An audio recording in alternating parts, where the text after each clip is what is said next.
Hello, thank you for joining me to do some wreath making this afternoon. I have got my kit here in front of me. Hopefully all of yours will have been delivered by now and you'll be all set up and ready to go. Make sure you've got some music on. I'm afraid I haven't got any music on, and the reason for that is that sometimes I think Facebook are a little bit fussy and a bit funny about performing rights, I guess. So I didn't want to put any music on and have them take this film down or this video down. I think I did one last Friday and I spent ages putting it all together and positioning the camera right, and took it upstairs and it was all blurred. So this is actually my take 2 now, so I'm hoping it's a bit more successful than my last one. But there we go, this is all new territory. Usually, as many of you will know, I do the workshops here every year, and it's a really, really nice festive thing we do, and for us it signifies the start of the Christmas season, and we get the mulled wine on the go and the festive music, and everybody comes in and makes wreaths. And this felt like the next best thing, because obviously with things the way they are this year, I didn't think it would be right, or we'd even be able to open up the kitchen and do it the way that we usually do. So this just felt like a really nice way to do it as well, actually, and it's been lots of good fun, and I've really enjoyed sourcing all the items for the boxes to just make them really special for you. And yeah, should we get started? So I'll move this out to the side because I don't think we need to be looking at a cardboard box. So we make our wreaths in a 3-step process. So I'm probably going to do 3 videos actually, because I think that will then give us all time to kind of catch up and just get into the right stages for what I'm going to be talking about. So first of all, we start with a mossed wreath base, and all of my wreaths are made in this way because I just think that moss is really good at keeping moisture in the wreath, so that throughout the Christmas period it will be looking beautiful on your front door. Quite often my wreath actually on the front door here will last well into January, and if I could get away with keeping it up probably till March, it would probably be okay. So I think moss, that just tells me that moss is the best base. So this is moss which we've collected from the gardens here and put together. So you'll have your wreath ring, you'll have your foliage bundles, so you'll have things like spruce, and then this beautiful silvery grey foliage, and we've got eucalyptus as well, and I've just picked up a little bit of mint, actually, some dried mint from the garden, which is just there. It's gorgeous. It's but no, I really liked it because it's got a bit of texture. But if you've got a garden and you want to go and have a look if there's any bits and pieces you want to add to your wreath, then feel free to do that. Or you will have enough in your wreath kit as well to just get started. So yeah, I'll leave that up to you. So I've got all my things laid out. I've also got some pittosporin in here, which is really lovely, beautiful texture as well to that.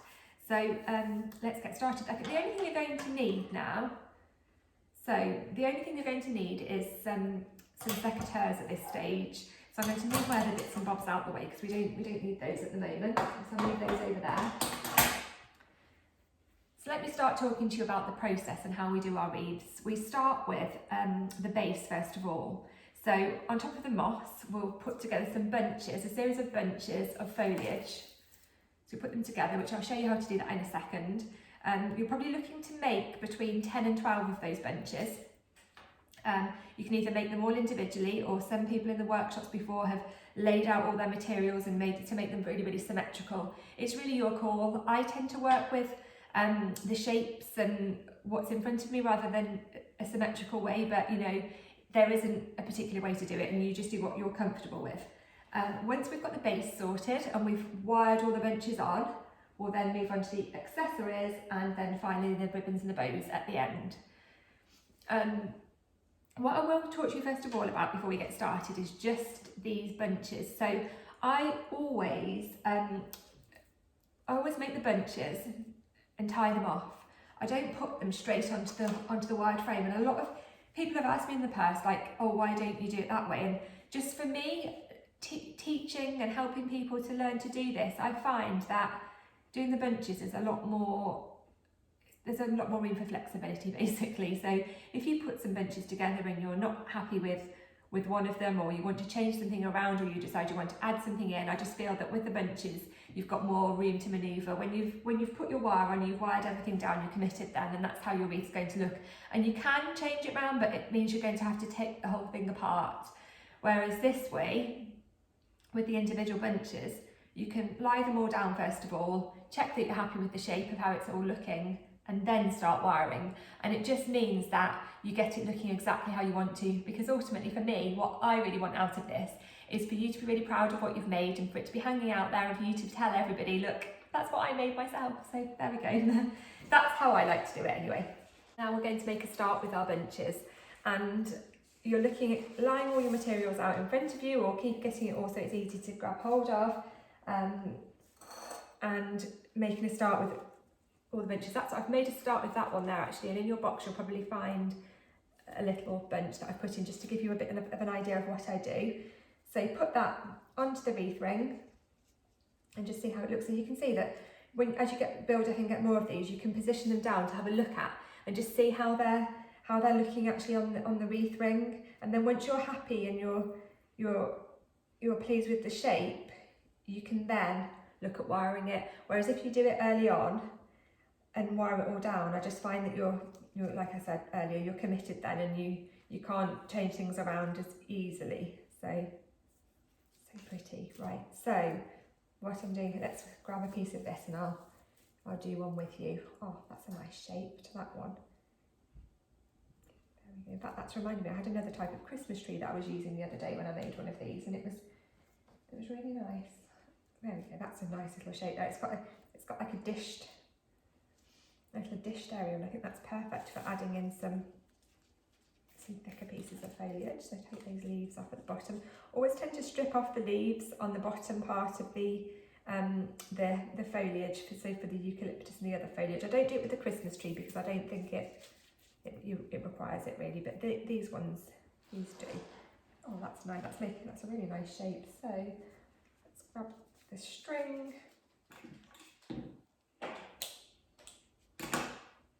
and secure that together.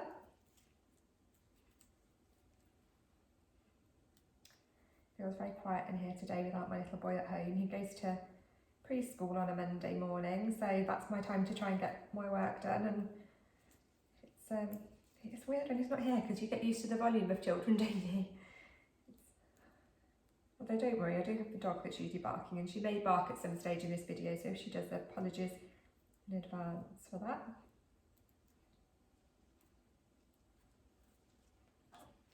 And slip those. It's a nice shape. So in that one, see, I've got quite a thick one there and quite a much smaller one there, but that will go nicely onto the wreath because I think that we can then just move things around, and it's just a nice way to do it, I think. So on to the next one.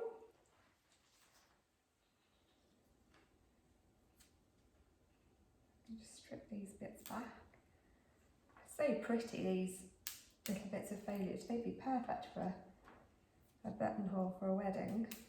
It's so weird not having weddings on this year. It really has. Missed my brides and going along to all these beautiful venues, and it's always such a happy event to be a part of. There we go, so another bit there, and then I'm going to go for some of this eucalyptus. I've stripped those leaves down because I don't want those all on. My shoes are squeaking. I hope you can hear that. There we go, another piece of mint. Dried mint's so nice. Just love the shape of it. It really adds something pretty to it at the end. Get a little bit more. Some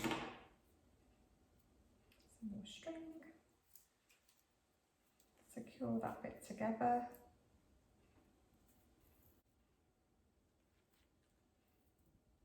Tie it round. Tie it together. Stick the ends. And on to the next one. Got some nice little skinny bits here. In fact, I'm going to go for 3 with that one. So 3 little skinny bits of Christmas tree. And then a nice little bit of eucalyptus that I'm adding.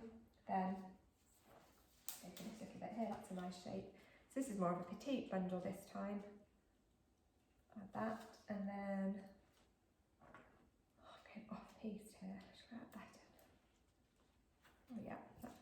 well, so I'll add that into at this stage.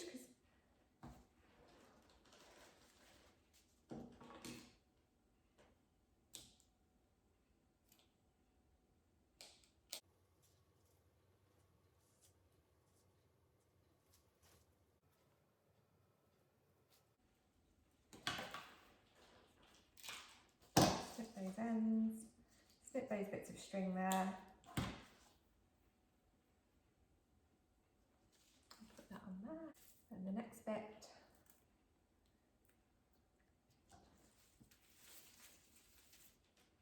So far I've got 4 of those. Let's get going on to this next one now. A bit of eucalyptus.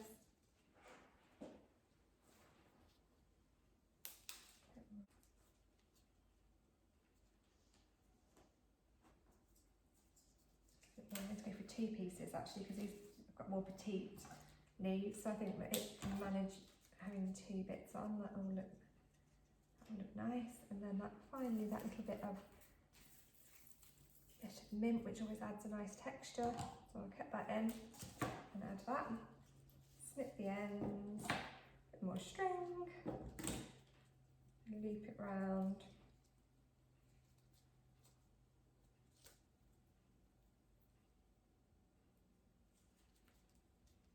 So this is the 5th bunch now, so I'm going to do another 5 bunches and then see how it all looks positioned together and take it from there. So by now you should have all of your bunches ready to go onto your wreath ring. So I'm going to make a start now on positioning mine into place to see how they look, and then once I'm happy with how they look, I'll start wiring it into place. So here we go, let's get started. So I've done in total, I've done 3, 4, 5, 6, 7, 8 nuts. I've done 9, so I may need to do a few more. It just depends really. So I'll put this one on and have a look.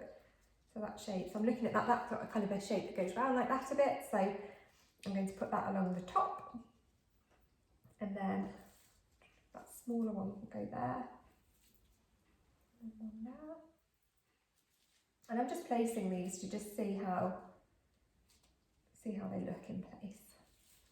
And then if I want to change anything, so that there is going to be better tucked up near the top, I think, because it's got quite a lot of bushy bits. That bit there,